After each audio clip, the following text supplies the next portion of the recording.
Okay, 7th grade. So, as I told you before, I wanted you to practice writing your word in your sketchbook. I do not want you to start on this black paper until you have shown me your practice on your sketchbook and or a piece of paper. Because one of the hardest things about starting the graffiti project is getting the letter, the whole word centered and in the right size and proportion to the paper.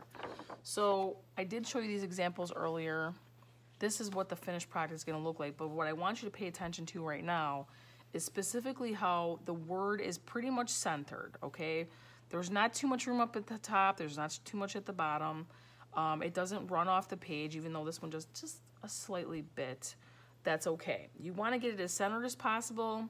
You want to get it top to bottom as centered possible as well, from side to side as well, because if it's not perfect, don't fret, but I do want it as close as possible. You can always work things around with your force fields and your brick walls, but the main topic I want to focus on right now is getting your word centered. So, you saw that one. Here's the other one. Same idea. Obviously, this word's a little bit closer to this side, but that's okay. It does not have to be perfect, but let's get it as close to the middle as we can without leaving too much extra space or making it way too big. So I'm gonna pick a very short word for this lesson, or for this demonstration, I should say, because I don't want the video to be 3 hours long, first and foremost. Second of all, it's more important for you to pay attention to the process than it is for me having to sit here and struggle trying to get this word correct. So I'm gonna, remember, look at your graffiti alphabet, review that, and actually make the letters close to what it shows on the graffiti alphabet, okay? And you can make the letters slightly like slanted, if you will.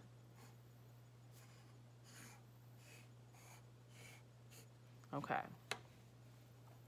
So I hope that you guys can see that. You can see the word hope, haha, very funny. If you use a lead pencil, it will show up on the black paper. Do not start out writing really hard, because I guarantee you, you are going to end up having to erase a couple times, because it is hard to get it centered, like I said. Remember, I've had a lot of practice doing this, so it's okay if you don't get it the first time around. All right, step one, remember, you get it in the graffiti, you get it lined up in the center, both sideways and top to bottom. And then you need this, the second thing to do is to box it in. So remember, I'm gonna box in my letters. It's okay to be slanted and weird. Remember, graffiti is not supposed to be perfect. As a matter of fact, the more wonky it is, the better off you are.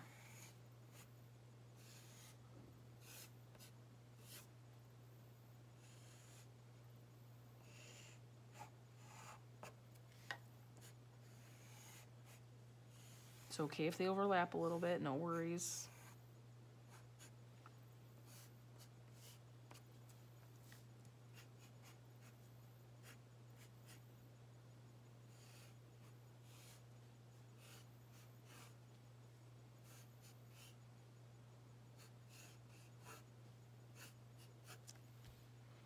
All right. Now the third step, I should say, is that you need to erase all the junk on the inside. So don't erase the word itself, the outside lines.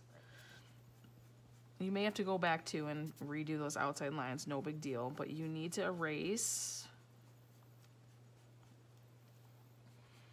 the inside.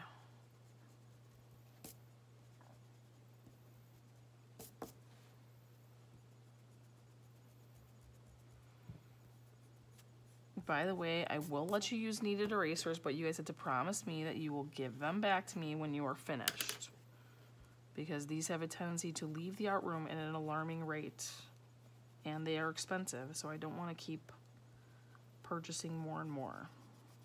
So please promise you will give them back when you are done.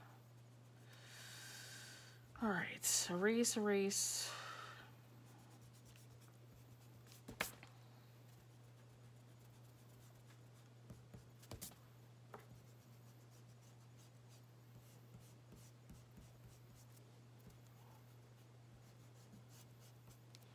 All right. I always go back and give myself a nice, once I have it the way I want, it looks centered. I like to go back and outline that, give myself a nice, clear image to work from.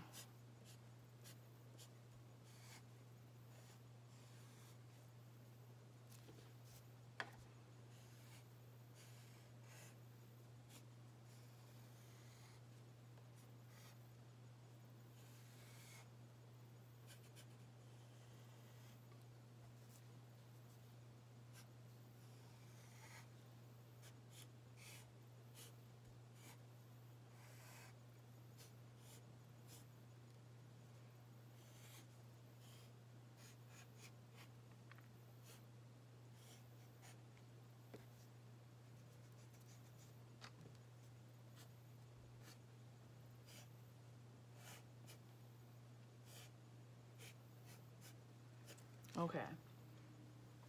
Once that is done, the fourth step is to give yourself a vanishing point. I'm going to go down here. Remember, we are lining up all the corners, just like my last video. I'm going to do that quick. Some of you might have a hard time lining up, so you might want to begin with the ruler. I'm going to do the ruler a couple times, and then I'm just going to start. And remember, it's every corner that can line up with this vanishing point unless it goes through the word. So like obviously this one, I'm not going to draw a line through the letter, okay? Only the ones on this side that do not intersect with the actual word. All right, you get the idea. I'm going to do it by eye now.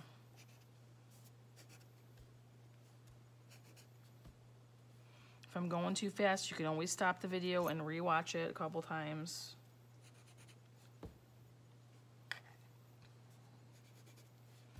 All right, remember, when you go to close it in, parallel lines.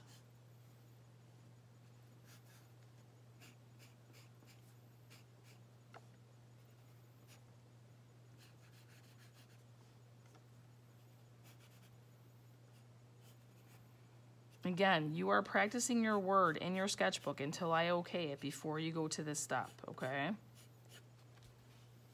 All right, you do not need to color anything in because remember, we're going to be using oil pastels this time around.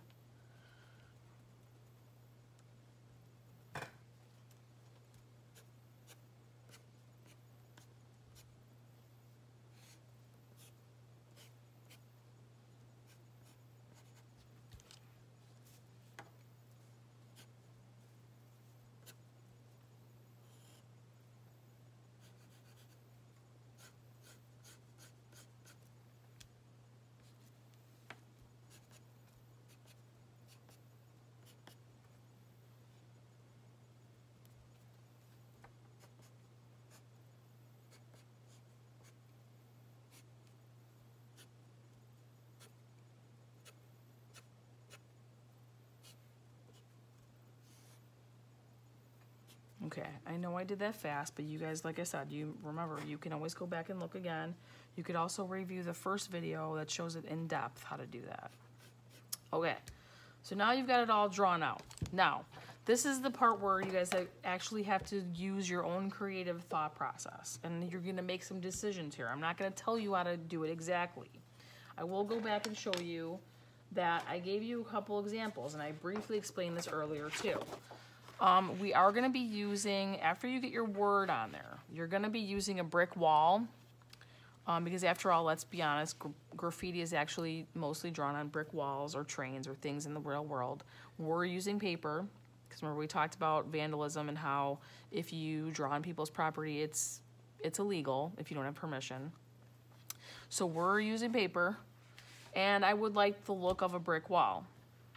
So there's two things you have to add. You have to have a force field and you have to have a brick wall. But the way you choose to decide how to line that up or arrange it is totally up to you.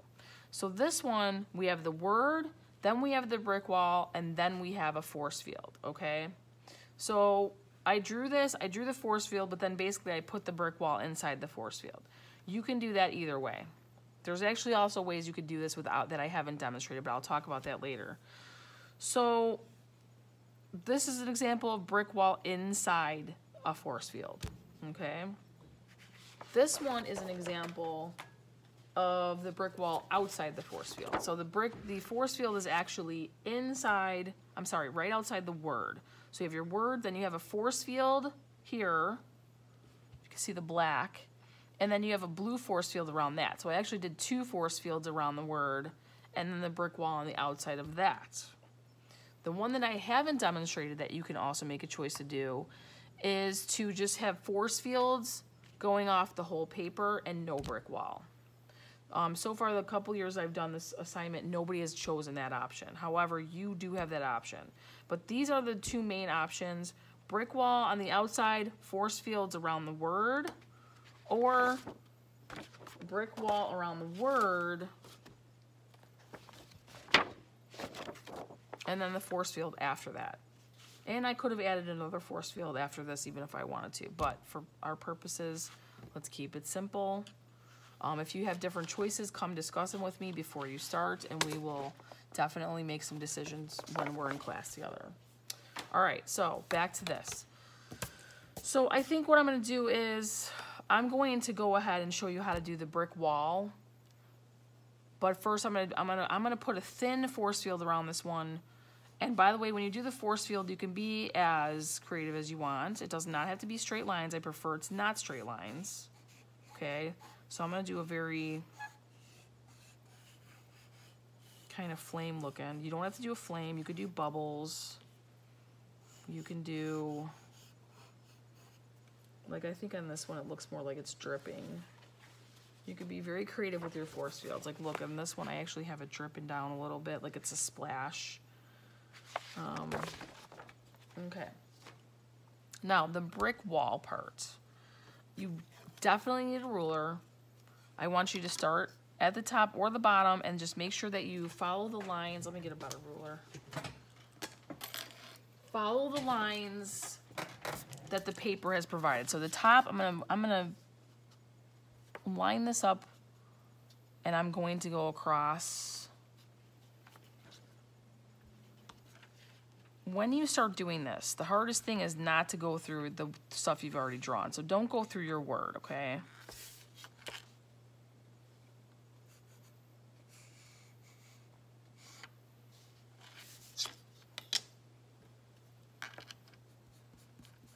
Sorry, gotta fix it. I just have to be perfect there. All right. And then you're gonna do this all the way down the paper. I'm not gonna make you watch me do it all the way down the paper because that would just be silly. All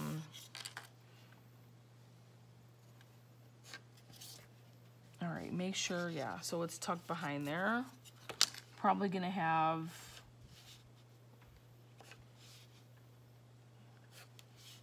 actually maybe it won't take as long as I thought. Go all the way down. Make sure it's lined up. Does not go through your word or your force field.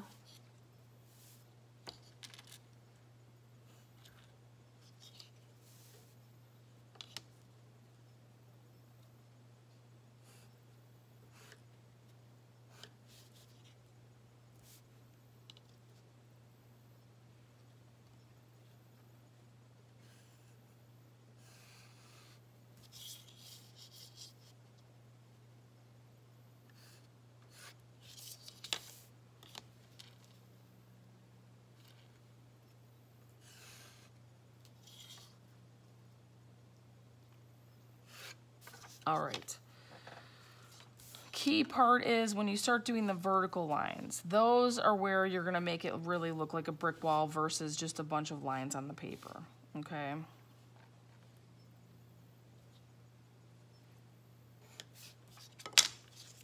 When you go to the top here, I'm not even going to have you use a ruler for this part.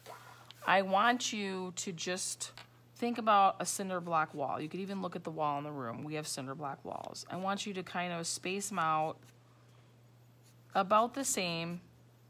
You don't have to measure. You can just kind of eyeball it. You don't want your bricks too long or too short. You want them to be kind of medium. You want them to kind of look like bricks.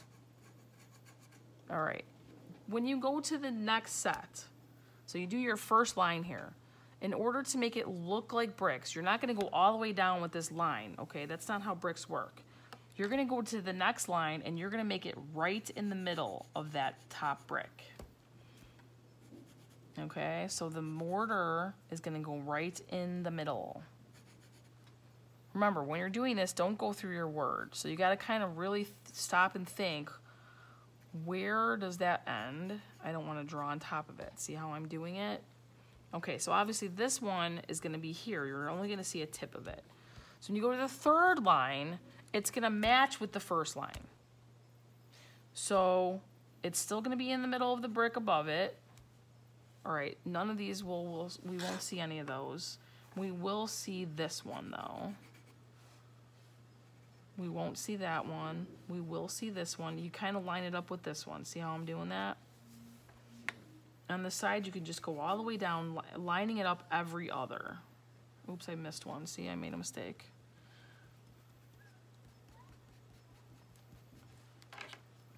Okay. This one is where you go. It's every other. So this one's about here, so that will come back in right about here. Here.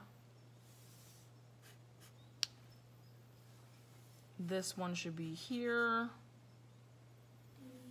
This one should be here. See how every other brick's gonna line up with the mortar.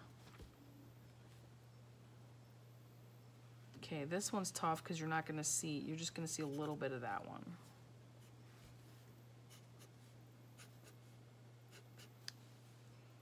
All right, this one, I can go back up here and line it up with this one.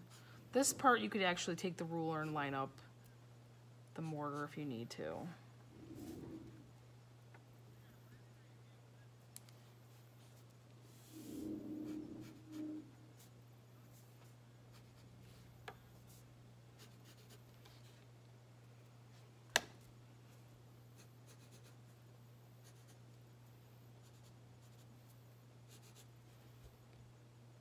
Okay, you guys starting to see it? Always put the mortar in the middle of the brick above it. You may have to work around your word. Some of you actually might find making the brick wall might be easier and then putting the word and erasing it, but actually that's a lot of work, but it's up to you. Come talk to me and discuss it before you start doing it that way. I find it's easier to just get the word on the paper and then do the brick wall. You don't want to do extra work if you don't have to, but visually some of you might have a hard time with the brick wall. All right, so that's how you do the brick wall. This is the word, a force field around the word, and then the brick wall. Okay. I think I'm going to stop this video. I'm going to show you the next video. I'll make another video on how to begin the color scheme and how to blend the oil pastels, because I think that will be a little bit too long for one video. So get to this point, and then I will have a new video for you. This will probably take you at least 2 class periods, possibly 3, if you are taking your time doing it correctly. All right, I'll see you guys tomorrow.